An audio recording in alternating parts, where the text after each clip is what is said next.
Eu nasci em Tabatinga, no Amazonas, filha de Gonçalo Alves e Corina Paz. Meu pai bancário, minha mãe dona de casa.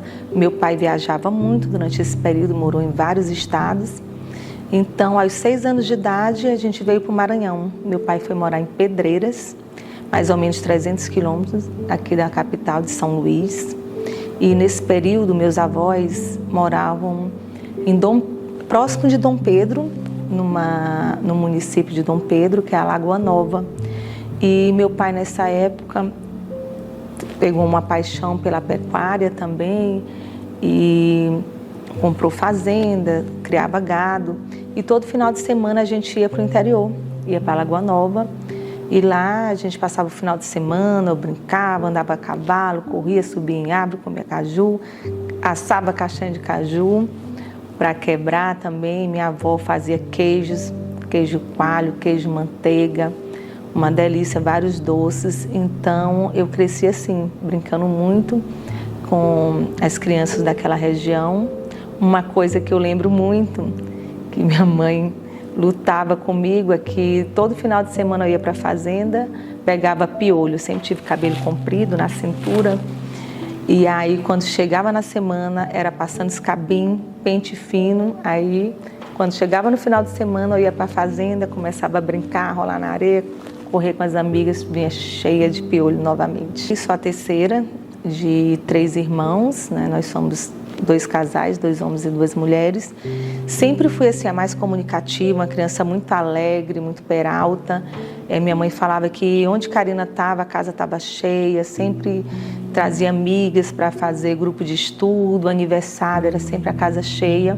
Diferente dos meus irmãos, que sempre foram mais reservados. Minha irmã é bem diferente, fisicamente parece muito comigo, mas assim, a personalidade bem diferente.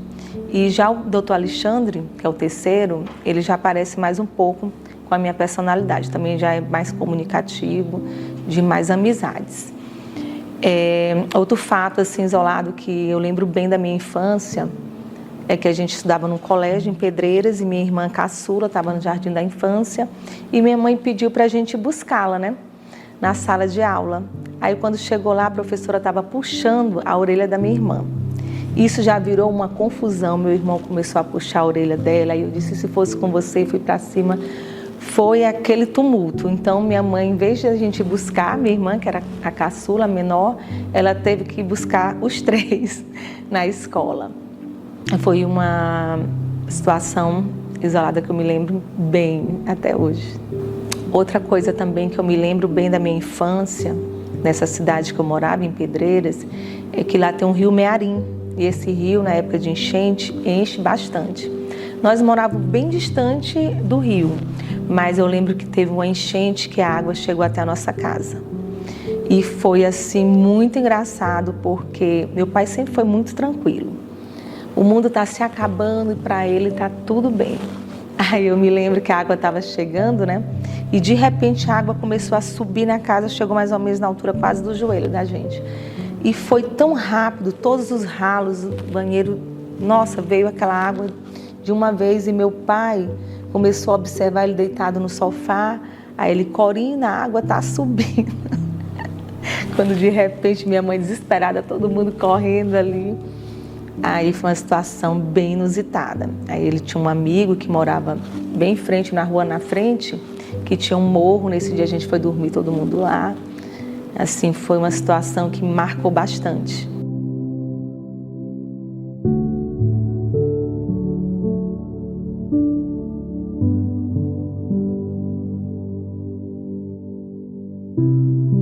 Aos 10 anos de idade, eu vim morar em São Luís.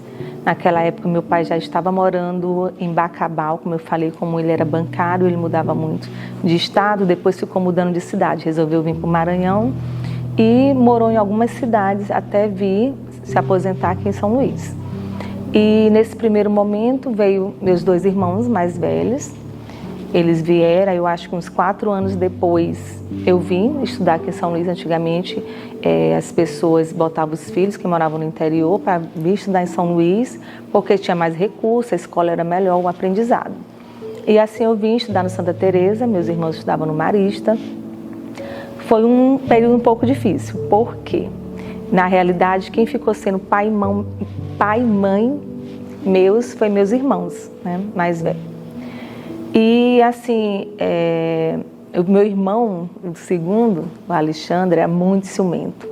Então, já chegou naquela fase próxima da adolescência, eu descia muito no apartamento para brincar, e ele queria botar ordem, botar moral. E assim, nossa, a gente brigava muito, ligava muito com meu pai, e aí aí eles me batiam, e eu também não era fácil. Teve várias situações assim. Uma vez ele me bateu, como eu não podia bater nele, né? Aí o que eu fiz? Esperei ele tomar banho, só tomava banho de água quente, água morna. Aí eu peguei um copo, botei gelo, bati no liquidificador. Olha a ideia, o copo, a água já estava gelada, gelo e tudo. Aí enquanto ele estava tomando banho, eu joguei o copo de água gelada nele. Gente, ele quebrou o box, saiu correndo nu até o quarto andar. A gente morava no quinto, e aí foi aquela confusão, né? E eu saí correndo do lado, joguei a água e saí. Eu ia pulando assim 3, 4 degraus para ele não me pegar. Aí era desse jeito, nesse nível, sabe, as brigas da gente.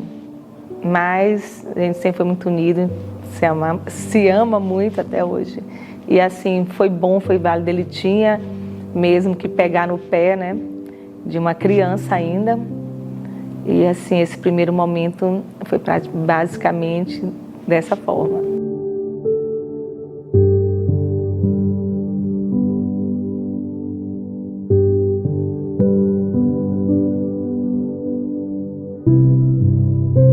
No final do ensino médio, a gente já se preparando ali para ver que profissão seguir, né?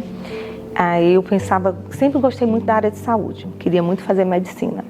Mas acabei não me dedicando tanto, eu digo, não, vou fazer enfermagem.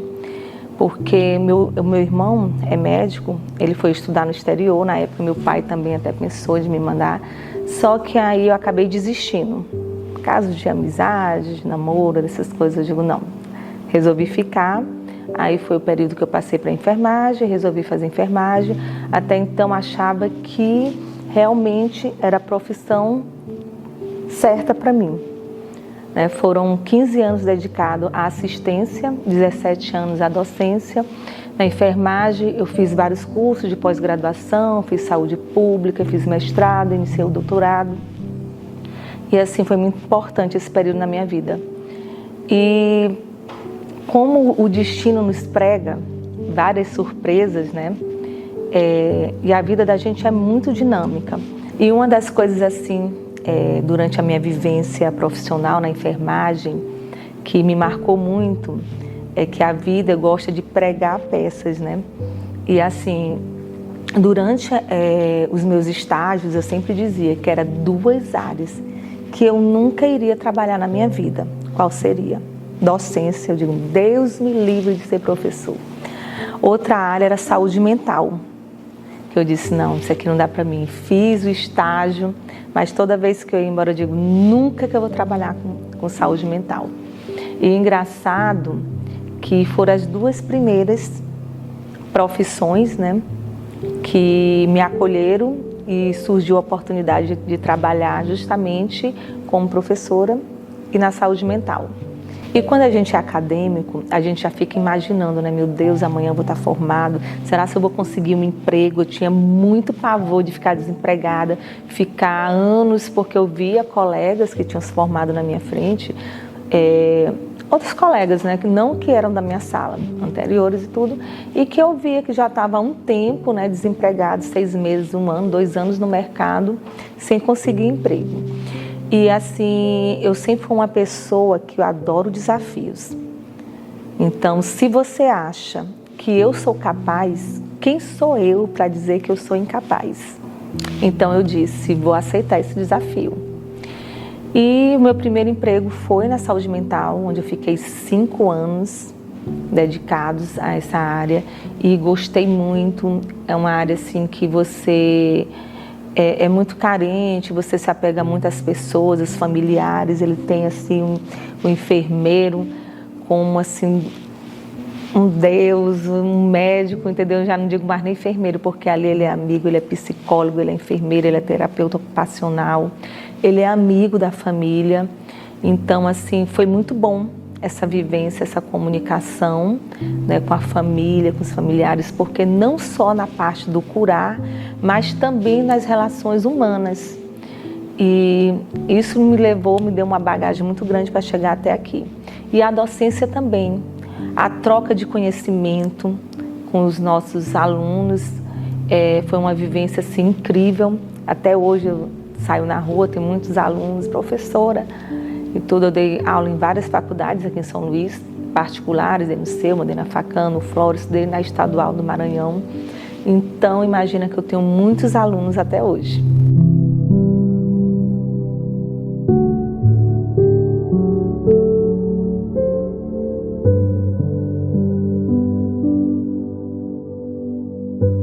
Em 2018, eu recebi um convite para fazer uma participação despretensiosa no canal do YouTube.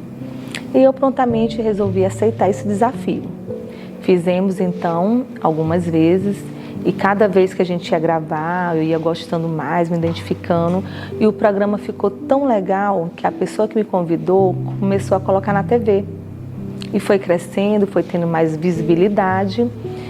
E aí eu resolvi me qualificar mais, fazer cursos, fiz curso de apresentação de TV e radialismo, dentre outros, para me aperfeiçoar, para fazer com mais eficiência, né, os quadros. E logo então, essa pessoa me convidou para fazer um quadro. Karina, por que você não faz um quadro na TV? E assim, eu já tinha recebido vários convites para fazer quadro na TV, de moda, de beleza, porque eu sempre fui uma pessoa muito autêntica, extravagante, o meu estilo é extravagante, então sempre chamei muita atenção, sempre tive uma vida social muito ativa, de vários eventos. Meu marido tem empresa, a família dele também tinha, então a gente sempre ia para vários eventos, recebia premiações, e na hora de falar, meu marido sempre foi mais assim por trás dos bastidores. E aí sempre era eu que ia dar entrevista, ia falar. E nisso eu sempre recebia o convite. Só que eu achava assim, nossa, que é isso? Eu sou professora, sou enfermeira, tenho nada a ver com televisão. E sempre tinha os convites, né? E meu marido sempre foi uma pessoa que me apoiou muito em tudo. Agora, a única coisa que ele sempre priorizou: Karina, se vai fazer uma coisa, faça bem feito. Se é para usar um abacaxi na cabeça, que seja de tu, que é o maior. Então, ele é mais ou menos dessa forma. E aí até que eu recebi esse convite novamente, né, para fazer o quadro de beleza, aí eu comecei a pensar no nome. Qual seria o nome então desse quadro de beleza? Aí foi quando surgiu o Mais Bonita. Por quê? Porque inicialmente era um quadro de beleza, onde eu ia falar as coisas que eu costumo fazer no meu dia a dia. Eu sempre fui muito ligada à estética, à beleza, a me cuidar, a saúde, uma vida saudável, né? Então aquela minha rotina começou a ir para a TV, os meus cuidados. Aí eu pensei, eu quero que o programa seja Mais Bonita com Karina Paz, porque a pessoa que está me assistindo, eu quero que ela esteja mais bonita, com os meus cuidados. Eu mostrando para ela como se vestir melhor, como cuidar da pele, como cuidar da saúde, como cuidar do corpo. Daí surgiu o nome Mais Bonita. Que muita gente pensa, a Karina botou porque ela se acha a mais bonita, não tem nada a ver com isso, gente. O programa Mais Bonita tem a ver, Mais Bonita com Karina Paz. Eu quero entregar o melhor, o que há de mais bonito para vocês. Final de 2018, a pessoa com quem eu tinha um quadro na TV resolveu parar o programa dela. E aí eu recebi o convite para fazer o meu programa solo, Mais Bonita Solo. E aí eu resolvi topar o desafio. Então assinei o contrato com a Band em janeiro de 2019.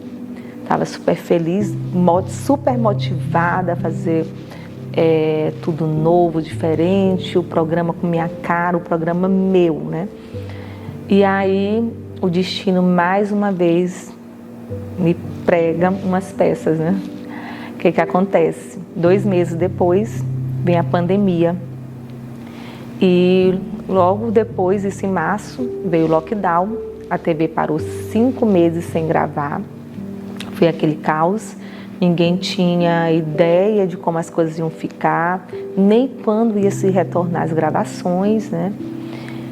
E aí, assim, foi um período muito difícil, mas também decisivo para mim na comunicação, porque é sempre assim na minha vida. Quanto mais difícil, parece que tem um sabor diferente, né? Quanto mais desafiador, eu adoro desafios. Então eu fui à luta. E nesse período, como eu sempre gostei muito de me comunicar, fiquei em casa, meu Deus, e agora? O que é que eu vou fazer? Comecei a fazer lives. Procurava temas relevantes que realmente pudesse levar mais informação, conteúdo, principalmente nesse período de pandemia, o que poderia agregar, melhorar, né, na vida das pessoas. E assim, foi um período maravilhoso que eu super me destaquei, tanto que eu recebi até o título de Rainha das Lives.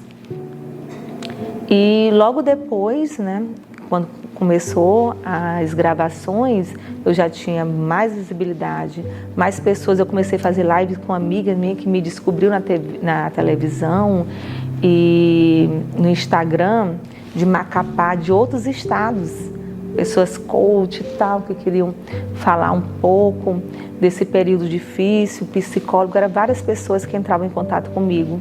E assim, recebi vários brindes para fazer sorteios, assim, era bem legal mesmo, né? Fui convidada para fazer várias lives no São João, né? Como não teve São João mesmo, era através de lives, então fui convidada para fazer a live do boi da Maioba, do boi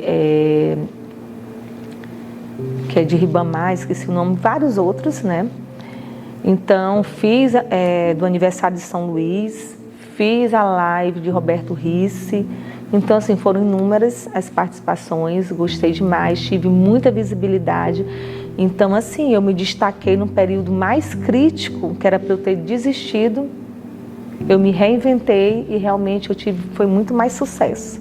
E foi nesse período que eu comecei a ter mais convites, visibilidade na TV e que eu pude observar que a minha verdadeira vocação realmente era a comunicação, era o que eu sabia fazer de mais perfeito, com mais excelência.